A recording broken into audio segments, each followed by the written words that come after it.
सादर प्रणाम। जय बद्री विशाल महोदय, हमारे प्रदेश में किस प्रकार का विकास हो रहा है उसकी एक झलक आज आपको यहाँ पर दिखाने के लिए हम आए हैं। जो स्थान है देवभूमि उत्तराखंड का जनपद रुद्रप्रयाग का नगरासू क्षेत्र, यानी इस तरफ जो है नगरासू छोड़ हो गया है और नीचे ये जो वाहन जा रहे हैं ये हरिद्वार की तरफ जा रहे हैं, और जो इस तरफ है यह आपका कर्णप्रयाग जोशीमठ बद्रीनाथ की तरफ। अब आपको दिखाते हैं हम हमारे प्रदेश में कैसे विकास हो रहा है, कैसे पैसों को ठिकाना लगाया जाता है। आपको उसका जो है एक जीता जागता उदाहरण दिखाने का प्रयास करेंगे कि दोस्तों जब ये चीजें सामने आती हैं और दिखती हैं बड़ी घुटन सी महसूस होती है, और इन विभागों पे और इन संबंधित कर्मचारियों पे बड़ी दया आती है कि इन्होंने जो है कौन सी राशन खाई है और कौन से इनको संस्कार मिले हैं इस प्रकार का कार्य करने के लिए।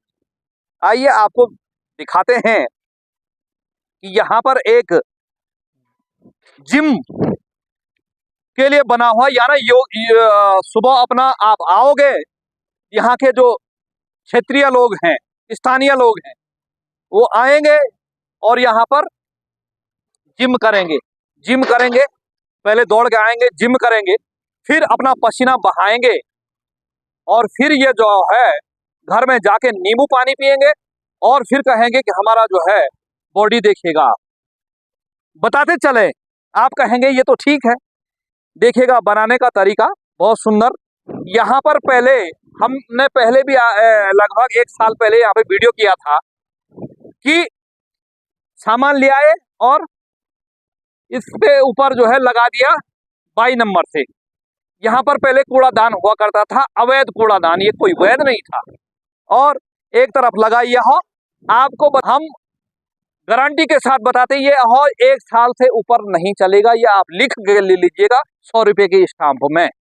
और यदि यहाँ मिलेगा भी तो इसकी क्या स्थिति होगी आपको आगे दिखाते हैं कि कितने का इस पर सीमेंट और इसको इसका समतलीकरण करने में रुपया लगता। और आपको ये बताएं, यदि मानव कोई पुरुष या महिला अपने साथ अपने बच्चों को ले आएगी और बच्चे चप्पल पहन के आएंगे, अमूमन होता ही है कि गर्मी हो रही है बेटा चप्पल ही पहन लो या सैंडल पहन लो, तो यह है सर, यह है कांच के टुकड़े। ये देखिएगा, ये कांच के टुकड़े बच्चों के पांवों पर चुभेंगे। ये देखिएगा, ये देखिए, ये है हमारे देवभूमि उत्तराखंड का विकास, भ्रष्टाचार की पराकाष्ठा। अंत में नुकसान होगा आम नागरिक का। किसी विधायक का लड़का या लड़की या नाती पोता यहाँ पर जिम करने नहीं आएगा, किसी जिला अधिकारी का नाती पोता लड़का यहाँ पे जिम करने नहीं आएगा। आएंगे तो कौन? जिनके मत से जो है गद्दी पर बैठते हैं विधायक, सांसद, प्रधानमंत्री, मुख्यमंत्री, ये है साहब। लेकिन बड़े शर्म की बात है कि अभी तक किसी ने इस मामले को आगे तक नहीं पहुंचाया। लगा तो माल तो अच्छा है, सामान अच्छा है, सामान में कोई दो राय नहीं है, लेकिन ये देखिएगा इसमें फिर इस प्रकार से जो है करेंगे ये और भगवान न करे इसकी स्थिति आप देखिएगा। ये कहीं ये करते करते रीढ़ की हड्डी खिसक न जाए, L1 L2 L5। ये देखिएगा, ये है साहब, ये एक तो धराशायी हो ही गया है। ये देखिएगा आप, मुझे लगता है इसको लगाए हुए 2 या 3 महीने हो रहे होंगे। यह है साहब, यह है। और फिर यहाँ कोई देखेगा भी नहीं ना, समस्या तो ये है यहाँ कोई कैमरा वगैरह भी नहीं है। रात को आए और इसको ये देखेगा। अब आप कहेंगे कि यार देवेंद्र सिंह जी आपने उखाड़ा।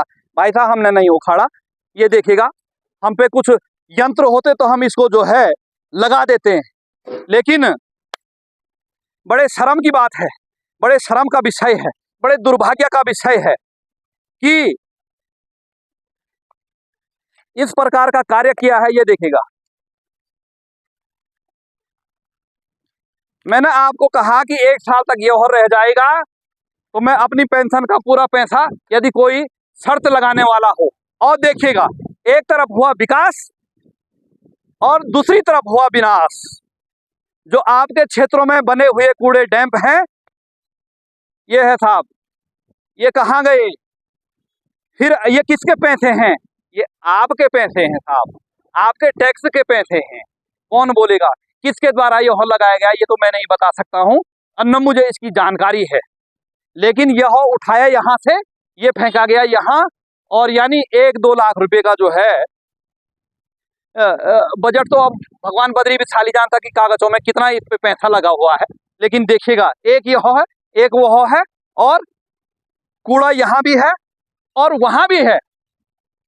यहाँ पर योग ध्यान प्राणायाम करो, जिम कीजिएगा, लंबी लंबी सांस लीजिएगा और जहरीली सांस लीजिएगा। जो बेचारा जो है 2-4 साल और जिंदा रहना था, उसकी 2-4 साल की उम्र वैसी कम हो जाएगी। आपको सामने दिख रहा है कूड़ा डंपिंग। यहाँ पर अच्छा है वैसे कि कूड़ा फेंका और यहाँ पे जिम शुरू कर दिया, ये तो फैसिलिटी है, ऐसी बात नहीं है।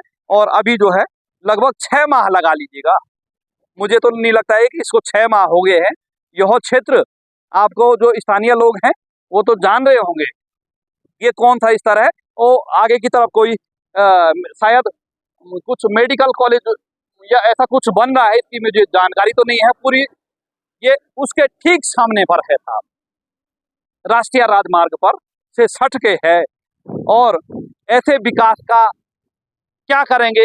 इस तरफ भी जो है आपका पैसा गया और इस तरफ भी आपका पैसा जा रहा है, जा रहा है। ये जा ही तो रहा है, जब इसका लाभ नहीं लेना है तो जा ही तो रहा है सर। आप कहेंगे सर आप अच्छा क्यों नहीं दिखाई दे? देखे, यदि यहाँ पे ये अच्छा बना होता तो हम आपको दिखाते कि महोदय यहाँ पे कूड़ा करकट फेंका था पहले और उसको सफाई करके अब यह बना दिया है, तो अच्छा था। लेकिन क्या अच्छा है वो आप खुद ही देख लीजिएगा। अभी ये इसका कोई उपयोग नहीं है। पहले तो ये लगाया ही क्यों, और जब लगाया तो इसको यहाँ से हटाया, और हटाया भी इस प्रकार से कि कोई इसमें कूड़ा डाल ही नहीं सकता है। इसको पूर्ण रूप से उल्टा कर दिया है। ऐसा विकास है, कौन बोलेगा? जनप्रतिनिधि नहीं बोलेंगे। क्यों नहीं बोलेंगे? क्योंकि जब वोट मांगा होगा ना, तो खूब शराब और मांस बांटा है, तो इसलिए नहीं बोल सकते हैं। और वोटर इसलिए नहीं बोल सकते मतदाता, क्योंकि उन्होंने दारू लिया होगा और पैसा लिया होगा, इसलिए सबके मुंह पे पट्टी लगी हुई है। मैं ये सभी लोगों के लिए नहीं है, अधिकांश इस प्रकार का होता है सभी जगह, हमारे प्रदेश में नहीं पूरे देश की ये स्थिति है। और कुछ लोगों का ये कहना है कि यार अरे छोड़ो, राजनीति बहुत गंदी चीज है। जबकि जब राजनीति में पढ़े लिखे सेवानिवृत्ति प्रशासनिक अधिकारी, सेवानिवृत्ति बड़े बड़े जो पदों पे रहे, वो लोग नहीं जाएंगे तो देश का और प्रदेश का विकास नहीं होगा। फिर वही एक कहावत है पुरानी, अनपढ़ पटवारी बस्ता भारी। यानी कहते हैं कि अनपढ़ पटवारी का तात्पर्य, इसका हम आपको जो है सारांश बता देते हैं। यदि अनपढ़ पटवारी है ना, तो बस्ता भारी, यानी वो सारे फाइल लेके जाए, ये भी काम आएगी, ये भी काम आएगी, ये भी काम आएगी, वो पूरा बस्ता लेके जाएगा। यदि जो पढ़ा लिखा होगा तो वो केवल उतना ही ले जाएगा जितने की जरूरत है, जितने का कार्य आज करना है। तो ये है दोस्तों भ्रष्टाचार की पराकाष्ठा। अंधेरी नगरी चौपट राजा, टक्के सेर भाजी टक्के सेर खाजा, ये खेल है। और कोई बोलेगा नहीं तो ये खेल चलता रहेगा। लेकिन हमारे इस शरीर में जब तक आत्मा होगी और जब तक हमको जिस क्षेत्र में भी दिखेगा, भारत के किसी भी कोने में भी इस प्रकार की भ्रष्टाचार की पराकाष्ठा दिखेगी, तो हम सीना ठोक करके बोलेंगे, इसमें चाहे हमें जो है जेल जाना पड़े, चाहे अपने प्राणों की आहुति देनी पड़े। धन्यवाद, सादर प्रणाम, जय बद्री विशाल।